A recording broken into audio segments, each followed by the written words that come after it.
All right. Hello, everyone, and welcome to the podcast. We are here today with Melissa Phillippi, and we are so excited to have a conversation about all things DEI, leadership, and life. Leaning on years of coaching and training business owners, HR leaders, and their staff, Melissa has co-founded and partners with the WorkDove team to create meaningful workflows, performance, and talent management apps that work for teams and individuals. Melissa enjoys being able to practice her hobby for a living and is incredibly grateful for it.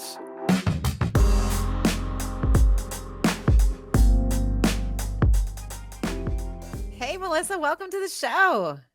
Oh, thank you, Deanna and Justin. So excited to be here. And Justin, man, I'm super jealous of your voice. That was like the coolest sounding air voice ever. In a world. It's so good. Oh, man, we're going to have a great time this morning. I'm excited.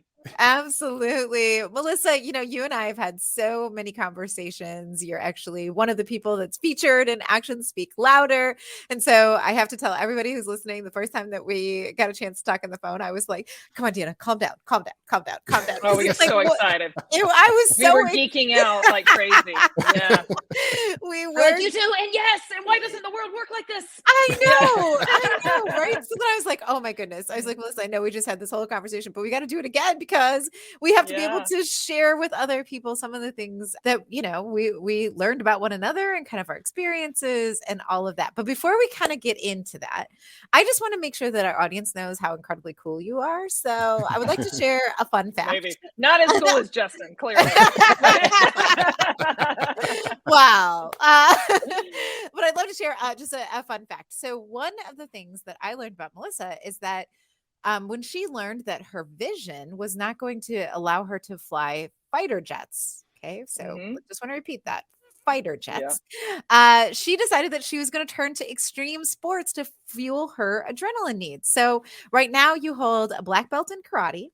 You completed you. Watch out. You're cooler than me already. I told you. I said we'll see. Completed 2 Spartan trifecta. How would I say that? Trifecta. Yeah, right? Trifecta races. Yeah, so it's like 3 races in a year, like a sprint, super, and a beast. Yeah, different ranging. So it's obstacle course racing, ranging up to essentially a half marathon is the beast. So that is amazing. Wow. But this is my favorite thing. You're also known for your spear throwing backyard events. I want some explanation on it's that. Actually the back, man. That's the favorite part. So in Spartan races, you do have, it's a Spartan, right? Spear. Mm-hmm. So you do have a spear throwing obstacle. And if you miss this thing, it's like the only one that's not, a ton of grip strength or arm strength or endurance. It's more or less luck and accuracy, right? And if you miss an obstacle, you got to do 30 burpees. That's a 30 burpee penalty. Yeah. So I was like, this is ridiculous. And you can train for a lot of different things, but you can't really accurately train for spear throwing unless you have someone build you a spear throwing situation, which is what I did. So I have this really cool, like wooden thing set up with this like arms out. It's got a spear, like a Spartan helmet painted at the top, and you put a bale of hay kind of strapped to it, and I got a spear. You can buy these things on Amazon. And so we have Beers and Spears is a regular event at the Phillippi household. So hopefully it's heavily regulated. Like, no, you only get everybody says that you got to stand behind the line, and exactly we watch like how many you've been in before you get up to the spear throwing. But anyway, it did actually improve my spear throwing. I started connecting more in the races, so it was worth it. So yeah, that's awesome. Yeah. Okay, well, I just have to say, first thought that comes to mind right after just complete total awe is I just saw Wakanda. So like I feel very motivated to come out and spear throw with you. You can anytime, standing invitation. We're gonna be on Saturday afternoon. I heard it's like almost 4 hours long, so we kind of have to plan for that. But yeah, it's amazing. It was amazing. It was did not disappoint. So I'm excited for you to get to watch it. But you could like watch it and then go try it. I mean, like you just I get so fired up when I see like The whole fighter jets thing is because I watched Top Gun in the 80s, right? And as a kid, and I'm like, I feel the need for speed too. I must have, you know. So, and I wanted to do it, and then I got older, and they're like, you kind of have to have good vision, and this is before LASIK and all those things. And I'm blind as a bat, and they're like, choose another profession, and I'm like, okay. So here we are. And what do you find? I mean, like, that's an awesome, really cool set of hobbies that you have there, but I'm sure you're drawn to it because of certain characteristics and personality traits, and I'm sure it develops even more. So how do you find those things translating into the work that you do? So I guess maybe it's a two-parter. First, can you tell our listeners a little bit more about what you do, and then what you learn from spear throwing and Spartan trifectas that help you be more effective in doing that? Yeah. And hitting the mark, if you will. Oh my gosh. That was a pretty good pun there. That was pretty good. And a really good segue too, Justin. I have to give you kudos for that. So, really what all of those extreme things do, and I wish I could do more of them. We really had to retool the company in the last couple of years. And so when you're a startup entrepreneur, or technically growth stage startup, right? So we've at least proven that this works. It's getting out there, the HR technology platform that we have, which is a performance and talent management point solution. It's working, right? And it's I usually say now that it's niche focused for values-based organizations. So if you don't really care about or understand that coaching conversations is what changes the workplace, not a digitized performance review form, then we're not your game. Like, if you're willing to look at it from a different lens and understand what really motivates and what really creates ROI and healthy, high-performing cultures, we're your game, right? So because we're not all things to all people, it's harder. It's word of mouth. It's boutique kind of, and we purposely won't partner with companies when we know it's going to crash and burn, when the leadership's not there to really support it. So the way that I think the extreme stuff transfers is the entrepreneur is just about being an entrepreneur. I mean, you've got an entrepreneur in general and doing something that's not being done out there, or doing something differently. You have to have a level of risk tolerance, right? You have to have a level of grit. Matter of fact, grit is one of our core values at WorkDove. And the definition of grit for us is not only just perseverance. I had to remind my team of this the other day. I was like, everybody, like in startup tech world, it's like everybody gets the like grind, like, grind and bear it, like push through. It's hard. I was like, but there's another key word that everybody was, I think, missing.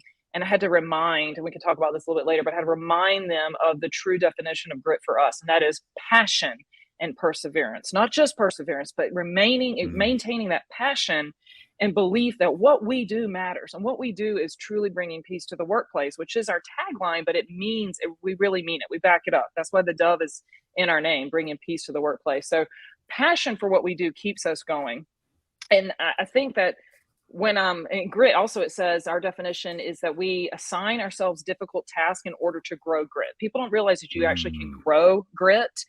And another word for grit is resilience. We use that a lot in our world, right? It really is the same thing. And that is something that we all know that Deanna, Justin, all of us, we're at the age, we're talking about our age of kids. We have more resilience now than we did when we graduated college. And we had more resilience now than we did when we had our first career. Because sometimes you have to go through hard things to realize that you will survive and you can survive. And so you grow that resilience muscle, you grow that grit muscle. So that's really what we've been doing. And that's where I would say, like, where some of my, since watching Top Gun, as a child, I think that's where those kind of inner gifts that I have helps me be able to do what I do. So that was kind of a roundabout answer. I hope that helps. No, that's great. I like that differentiation between grit and grind. Lots of people, we think of grind and they think, oh, if you haven't succeeded, you're not trying hard enough. But I like this with proactively practicing grit. It's like the flip is like, no, not if you're not succeeding, you're not trying hard enough. It's if you're not failing, you're not experimenting enough. You're not trying. 100%. You need to be like going through it. And so what brought you to this? Like, is there an event, like you said, the same way, like it was Top Gun made me want to do fighter jets. Do you have a crystal clear moment or event that led you to this work? I do. So a lot of us have a why, why do you become, especially as a founder, you usually have a why. And a lot of times I see this, need in the marketplace. And we definitely went searching at a point in our, consulting business career that we could not find any type of values-based performance and talent management platform that we felt accurately depicted a high-performing culture that focused on both values as well as equal to performance. So there was definitely that there's not a good solution out there back in 2014 when we were designing all of this. But for me, it goes back to the financial crisis. So my background is actually in banking and investment, the world of investment. So I'm actually still a certified financial planner. I do my CE every year and pay the fees every year. I was like, good grief. But it was too hard. That's how I feel about my law degree too. I'm like, every year I write that check and I'm like, not practicing, but yeah. but you don't want to let it go. It was too hard for it. You worked too hard. Yeah. And I always justify it, like this is going to other people to be able to get kind of services and supporting the bar and supporting my colleagues, this and that. But I do have a moment where I'm like, why am I doing that? Yeah, every time you write the check, you just are like, right.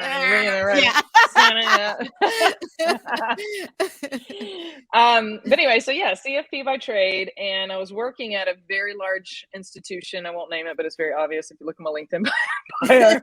But anyway, very large, and you all remember Too Big to Fail, right? Remember those years? Oh yeah. And so we were having to take TARP money. All the big banks were having to take TARP money, and of course, you start taking TARP money and government money, things like that. There's really, you kind of have to trim the fat a little bit. And just like we're looking at now, at least in my industry with technology, lots of layoffs, right? You've heard about Facebook's or Meta's layoffs. It's just Amazon. It's everybody's doing these layoffs. So this stuff started happening, of course, in 2008 and 2009 during the financial crisis as well.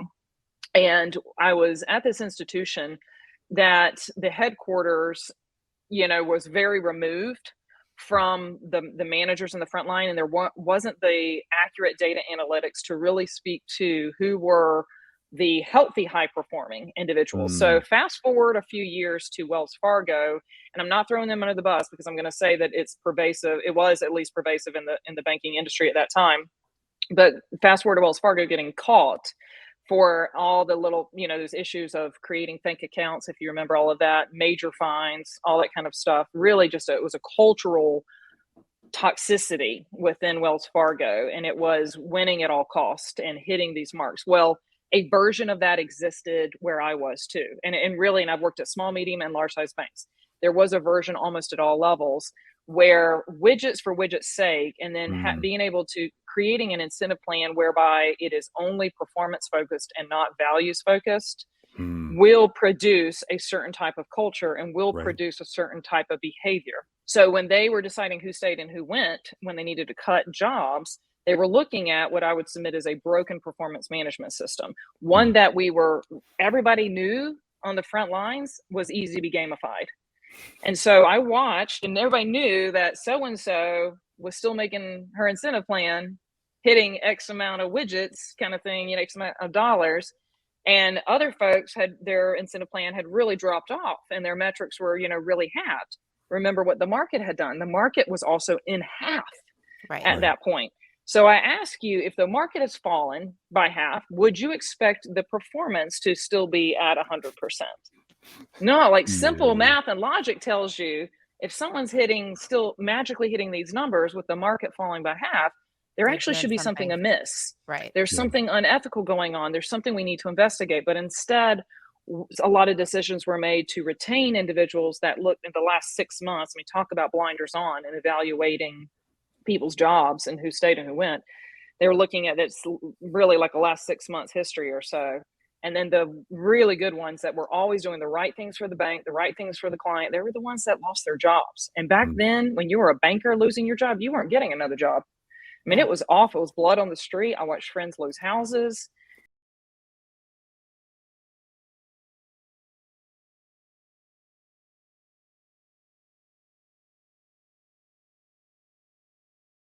There was a fellow at a prior bank I worked at that was a higher level regional manager. And this is where I don't mean to bring it down here, but he committed suicide because he was losing everything, and that's when you've wrapped up, I would submit, your identity and who you are and what you own versus, and really some more important matters. So it was one of those things that leaves a mark on you, that kind of Absolutely. stuff and that kind of event. And it changed almost my DNA, right? It changed everything about, and I just was like, this is not the way life should work. This is not the way we should do things. This is destroying people's lives. If we could have focused on, when we use the performance values matrix, if we could have focused on behaviors that are in line with the core values of the organization and elevated those to perform, to getting those performance, we would not be in this mess. I would submit the financial crisis wouldn't have even happened had the banks and all financial institutions and all of the debt obligations they were creating that kind of led us, that were backed by faulty loans. I mean, I was a lender before that, and I saw all of these loans being made to people that ought not have loans. And like, this is why we got in the mess we got in, because everybody got greedy and we were focusing on winning at all costs instead of on doing the right thing, and instant gratification versus patience. Right. So that's where I was like, from that point forward, I was like, no, there's a better way to do this. And I'm going to be a part of that change. That And is here we are. We have work stuff. That is so awesome. And like, so I think encouraging, right? Because so often what we talk about from an organizational standpoint is we say, like, you have to really figure out where an organization stands and what their values are. And if you understand what the organization's values are, and it's not just what are the pretty things that they put on their website or, you know, what are the nice words, but literally like, what are the things that are stated and what are the things that are unstated within the organization and how they make decisions, right? Like the more we understand about an organization's core values and how closely aligned they are, the more we're able to determine, just as you said, right, with performance, are you going to be able to take this and take these ideas and actually bring them to fruition? Or is this just another check the box kind of situation for you? And I just think that like so many times people are like, well, I don't understand. Just tell us about the policy. Just tell us this. Why are you looking at our values? Why are you looking at our mission? We're like, because this is the core. This is the nexus. Justin calls it the Constitution, right? Like these are the things by which you have all said, this is what we're going to live by. And if you don't believe that, then that's a problem. We can't even address these other issues until we get that figured out. They're your guiding principles, right, Deanna, where in the absence, you cannot train your people on everything. They're going to encounter things and they're going to make judgment calls for your business and for their work and what they choose to work on and how they choose to do it. They're making those decisions all the time. And you can't imagine or train for every last little scenario that they're going to encounter, which is why you have to always go back to your core values. And I always say operationalize those core values with examples. We have a recognition tool, for example, that integrates with Teams and Slack. And so we encourage people to not just hold accountable poor behaviors, but call out and praise where you see throughout the entire organization, peer to peer, everybody. You see when Deanna did that, that was a great way of living out our core value of excellence with that client. Or when you see when Justin did that, like, way to go, Justin, like, thank you for living by example in that. And so you're painting a picture for what it looks like. And some of that just almost nebulous, you can't always, but it's like the spirit of the law.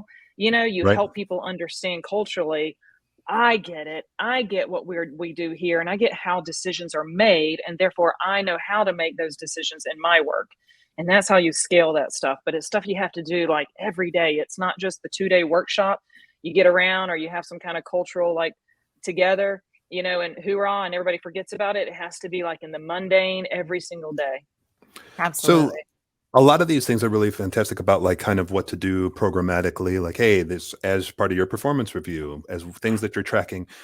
Leaders, you should start looking for these and make more values-based performance analysis. But what would you say to like our listeners who are maybe individual contributors, or they don't have direct reports and they have like direct managers and they're kind of caught, maybe even they don't even have a performance review cycle at all? How would you say that they can advocate for themselves to kind of create some more resiliency and work through this kind of values-based avenue? What advice would you give them? You know, that's a wonderful question, because so much I've been studying this for a long time, right? And I try to figure out another way around the answer being leadership. I can't find it, the research, and I think just the years of working with hundreds of organizations, it always comes back to the top leader.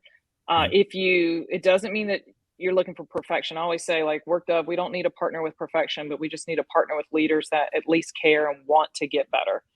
A lot of things are easier when you have leadership down. Now, regardless of that, the individual contributor, I know we've talked a lot about Deanna with FaceTime.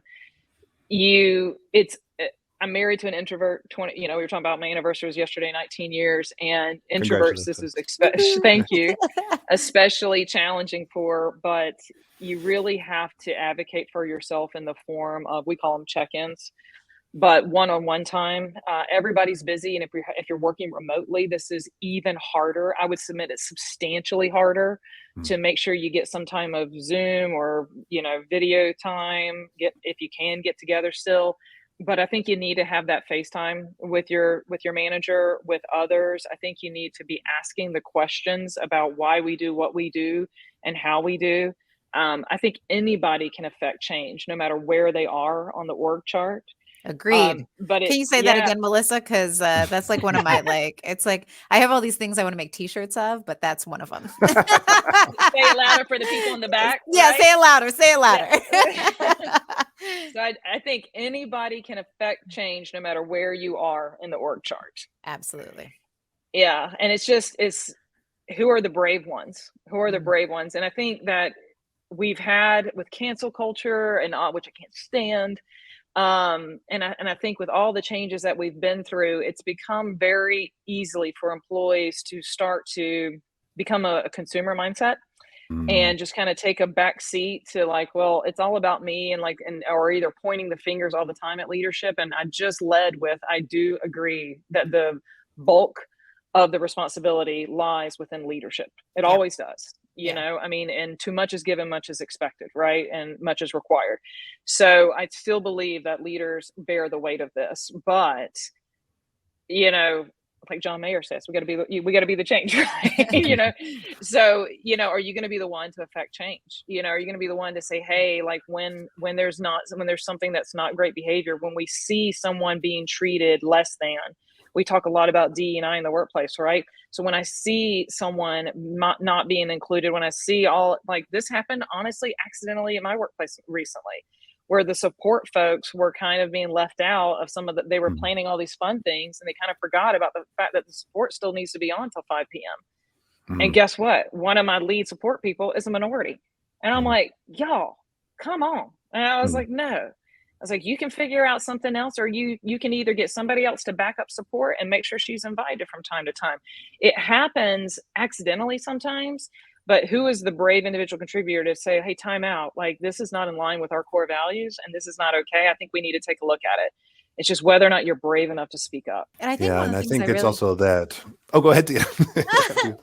Well, I was just going to say that, one of the things about WorkDev that I really admire is just the fact that that's built into your system, right? You have in your system this way for employees to say, look, it's time for a check-in, and I want to drive that check-in, and that's what I want it to look like. And as we're looking at all these different platforms and ways that people can engage, that's definitely a key differentiator. I don't remember ever being in a place where we had a moment where we could actually say, hey, I'm calling the meeting. I'm the employee, but I'm calling the meeting. And not only am I calling the meeting, I'm calling the meeting with my supervisor, right? I'm calling That's up. right. And I'm going to use that as an opportunity to lead, right? And so just even that core philosophy and how you've incorporated that into the technology and into the platform is pretty phenomenal. Thank you. I'll go a step further and tell you that there's safety built in, because again, I think I read a book, and I'll give kudos to this lady, Susan Cain. I don't know if you've heard of her work. It's called Quiet, The Power of an Introvert in a World That Can't Stop Talking. Oh, yes. I remember the title. Right? And I'm the caffeinated extrovert, right? So it was almost like great marriage advice for me.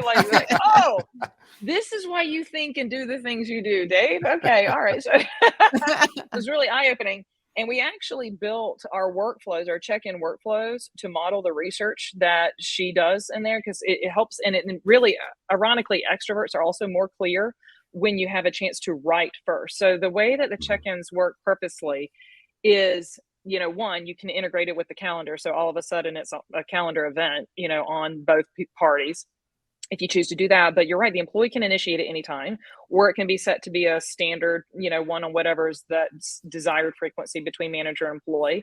But the employee doesn't have to wait for that. They can initiate it, to your point, Deanna, and it's initiated with writing. Because I'm going to tell you what, people, like when I said be brave, sometimes it takes an immense amount of energy and courage, especially for an introvert, to say, hey, I need to make sure that we have some time to talk, to get a one-on-one. I mean, some people that's natural, and a lot of people it's not. Right. Or sometimes your managers just seem so busy and I don't want to distract you or things like that. But when you write out, because writing forces clarity, things that are in your heart, what is a jumbled mess in your head now becomes clear for you and for them. And then the way our workflows are, the manager gets to read that ahead of time. And, we have this little thing called an amygdala that powers like our fight or flight. The lizard brain. Yeah. Yeah, the lizard brain, And so the managers, we always say, managers, you need to have a hot second. Where I am from the South, so I'm going to talk like this. But you need to have a hot second to read and process too before you walk in there. Like one of the worst one-on-ones happen when it's like shooting from the hip and nobody's prepared. You're not at your best, right? So coaching conversations are agenda driven. And we are prepared. It doesn't mean, I'm not saying that the serendipitous times and relational equity that needs to happen, relationship building needs to happen. I'm not saying that you don't do those. I'm just saying you got to be purposeful throughout your life cycle as an employee, and you got to be purposeful in your organization to have these moments where we're going to be prepared for this 20-30 minute one-on-one, and we're going to know what to talk about, and we're going to get clear with one another, because guess what you think and what you understand are the next steps are probably different when I am. And this allows us to get clear and have clear communication. I tell you what, we know that clear communication solves a lot of problems in the workforce. And I would submit would also bridge some gaps from a DE&I perspective if we had some opportunities to have clear communication. So yes, Deanna, we're big fans of check-ins. Matter of fact, I make the bold statement that I don't think you should do a performance review if you haven't had at least several check-ins throughout the year. I think you can do check-ins without doing a performance review. I don't think you can do a performance review without doing check-in. I Because it just creates a culture of anxiety and everybody's overwhelmed. Mm-hmm. And if we're really honest with ourselves, the performance review is no one thinks about it till 364 days. And at the last minute, oh my goodness, I have to do it. And it's not even accurate in the first place. So those check-ins are annoying. Not with work, Dove. We fixed that. That's fantastic. I see resources on my website for all the webinars. It actually says how to conduct performance reviews that don't suck. That's actually the name. It's actually, I've gone through that series and it's awesome. I highly encourage anybody else who's interested to check it out. It is very useful and awesome. Thank you. I will just have to note that, I talked about, what I would put on my t-shirt, that doesn't matter where you are in the organization, everybody has power, but Justin would put, write it first. Write it first. Write it out. Like that. That's what we do. That lizard brain is too strong. It takes you in the weird directions. Like, what a word coming out of my own mouth. Yes. Like, let's get back in. Get back in. Mm-hmm. Well, in the spirit of writing things out, let's see if I can recap for our listeners out there some of the fantastic points that Melissa covered. One, replacing grind with grit. That also combines passion and performance. Look at values-based performance management, not just those metrics that focus just on output and just on widgets. Also, that anybody can affect change no matter where you are in the org chart. Make time for that face time and find ways to write out and have coaching conversations that are agenda driven, and maybe pick up practicing spear throwing. How to do it. Good. Yes, especially that last point, Justin. I did hear that. Well, it's been an honor to have you on the show. And Melissa, I think even more so than just on the show, one of the things that we talk about a lot at Uplifting Impact is that it's not just about the work that we're doing, but it's also about being able to align with other organizations that we see who are out there, right, doing the same work and lifting up people. So it's just really cool to see what WorkDev is doing. It's cool to be able to hear from you. Every time we talk, I learn something. I take away something like, ooh, I gotta go do that. And sometimes it's a little bit of ouch. I'm not gonna lie. It's like a little bit of like, ooh. Wait, am I doing that? That's growth. That's growth. It is. Growth doesn't happen without a little bit of ouch. A little bit of ouch. So I'm going to go back and look at these beautiful notes Justin took because I was too into the conversation to take them. But I'm going to look at his to distinguish my ouch moments and my growth moments, right? But really, really glad to have you on the show. Glad to know that you're out in the world doing the work with WorkDev. You too. Thank you. And I want to make sure that, everyone who's listening, we really appreciate you. We're so glad to have you here. We would ask that you go ahead and subscribe to the podcast. You can hear more great conversations and know that, wherever you get your podcast, whether it's on I don't know. I don't even know all the channels. Spotify, Apple, all the things that you can go ahead and just subscribe there and, definitely share your love there so that we can keep putting out information. And also just want to let you know that we are also on YouTube. So if that's a platform that you use more often, you can also check us out there. And then once again, thank you very much, Melissa Phillippi. Thank you very much for joining us having and sharing me. your You were wisdom. wonderful. And thank you to all you listeners out there for joining us. And we want to know how we can get in touch with you. So, Melissa, how can they get in touch with you? If they're like, this is fantastic, this is exactly what I'm interested in, how can they reach out to you? Oh, thank you so much. Well, really just through our website, workdove.com. That's work and dove like the bird.com. And you'll see 18 different ways to get in touch with us there. But you can chat with us and someone will definitely schedule a time to speak with you. So thank you so much for this opportunity. It's been a pleasure and a joy. And we'll also make sure to add all that information into the show notes as well for all our listeners. And to all of you out there, we're so glad that you tuned into this week's episode of the Uplifting Impact Podcast. And we need more people like you to help us uplift the impact. And in order to do so, be sure to share this episode, comment on it by going to our website at upliftingimpact.com, or provide your thoughts directly to us through LinkedIn at Uplifting Impact, Justin Ponder, Tamira Washington Ramsey, and Deanna Singh. Until next week, keep uplifting the impact.